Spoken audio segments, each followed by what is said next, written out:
BJP के राष्ट्रीय अध्यक्ष जेपी नड्डा ने बिलासपुर सांसद अरुण साव को छत्तीसगढ़ बीजेपी का नया प्रदेश अध्यक्ष बनाया है। छत्तीसगढ़ बीजेपी संगठन में बदलाव को लेकर लंबे समय से चर्चा चल रही थी। 2023 का विधानसभा चुनाव से पहले ये छत्तीसगढ़ में बड़ा बदलाव माना जा रहा है। बीजेपी के राष्ट्रीय अध्यक्ष ने इसकी घोषणा कर दी है। बीजेपी के महासचिव अरुण सिंह ने इसका आदेश जारी किया है। अरुण साव बिलासपुर संसदीय क्षेत्र से अभी लोकसभा के सांसद हैं। साव की अगुवाई में ही बीजेपी 2023 का विधानसभा चुनाव लड़ेगी। अब तक प्रदेश बीजेपी अध्यक्ष की जिम्मेदारी विष्णुदेव साय संभाल रहे थे। नगरीय निकाय चुनाव और उपचुनाव में बीजेपी की लगातार हार के बाद ये तय हो गया है कि जल्द ही प्रदेश संगठन में बड़ा बदलाव होगा। छत्तीसगढ़ में 2023 में विधानसभा चुनाव होना है, इस लिहाज से इसे बड़ा बदलाव माना जा रहा है। बीजेपी के नए अध्यक्ष के पास संगठन को बूथ स्तर पर मजबूत करने और गुटबाजी से निपटना बड़ी चुनौती होगी। छत्तीसगढ़ में फिलहाल कांग्रेस की सरकार है। बीजेपी सत्ता में वापसी को लेकर लगातार मेहनत कर रही है। अरुण साव ने 2019 में मोदी लहर में बिलासपुर से चुनाव जीता है।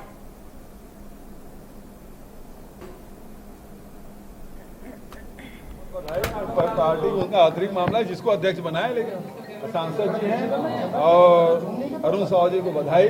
लेकिन ये है कि विष्णुदेव साय चूंकि आदिवासी थे और विश्व आदिवासी दिवस के दिन उसको हटा दिया गया, एक दिन बाद हटा सकते थे। सर कह रहे हैं कि टक्कर देंगे, कह रहे हैं वो कह रहे हैं कि हम टक्कर देंगे।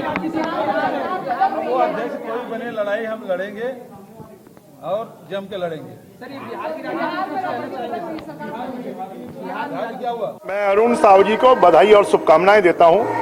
और परिवर्तन प्रकृति का नियम है और निश्चित रूप से अरुण साव जी के नेतृत्व में पार्टी और ज्यादा तेजी से आगे बढ़ेगी, संगठन मजबूत होगा। पहले विष्णुदेव साय जी के नेतृत्व में हम सब काम कर रहे थे, अब अरुण साव जी के नेतृत्व में काम करेंगे। मेरी उनको शुभकामनाएं और बधाई। अब आगे आगे देखिए होता है क्या। मुझे लगता है आपको आने वाले समय पे दिखाई देगा कि भारतीय जनता पार्टी पूरे आक्रामकता के साथ में और कांग्रेस सरकार को उखाड़ फेंकने के लिए। अमित चौरसिया संवाददाता इस वक्त मेरे साथ सीधे जुड़ गई है। अमित, एक बड़ा बदलाव बीजेपी ने किया है, संगठन को मजबूत बनाना अब एक बहुत बड़ी जिम्मेदारी साव के ऊपर रहेगी। बिल्कुल, जिस तरीके से अरुण साव को यहाँ पर जो प्रदेश अध्यक्ष बनाया गया है, तो कहीं ना कहीं उनके कंधों पर एक बड़ी जवाबदारी इनके द्वारा दी गई है। तो जगत प्रकाश नड्डा ने आज ये नियुक्ति की है। हालांकि विष्णुदेव साय आदिवासी नेता है और आदिवासी दिवस पर उनका इस तरह से हटना काफी नागवार गुजरा। इसको लेकर कांग्रेस पूरी तरह से तंज कसती नजर आ रही है। मुख्यमंत्री भूपेश बघेल ने स्पष्ट रूप से कहा कि एक दिन बाद भी उन्हें हटाया जा सकता था और आज आदिवासी दिवस के दिन किसी आदिवासी नेता को हटाना गलत है और ये कहीं ना कहीं भाजपा की आदिवासी विरोधी विचारधारा का प्रतीक है।